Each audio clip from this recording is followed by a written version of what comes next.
இருக்கிறதே. ஒன்று நமது ஐயாவுக்கு, ஒன்று நமது அம்மாவுக்கு, ஒன்று சாலையின் கடைசியில் வசிக்கும் சிறுவனுக்கு. பாபா பிளாக் ஷீப், எங்கு நீ போகிறாய்? புல்வெளியில் விளையாடி வீட்டிற்கு நான் திரும்புவேன். கம்பளி கொண்டு துணிகள் நெய்வோம், தொப்பிகள் மற்றும் கையுறைகள், குழந்தைகளுக்கான போர்வைகள் தருகிறேன். பாபா பிளாக் ஷீப், மிக்க நன்றி உங்கள் கம்பளிக்கு. உங்களிடம் ஏதேனும் கம்பளி இருக்கிறதா?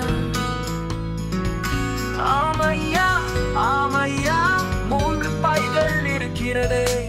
ஒன்று நமது ஐயாவுக்கு, ஒன்று நமது அம்மாவுக்கு, ஒன்று சாலையின் கடைசியில் வசிக்கும் சிறுவனுக்கு.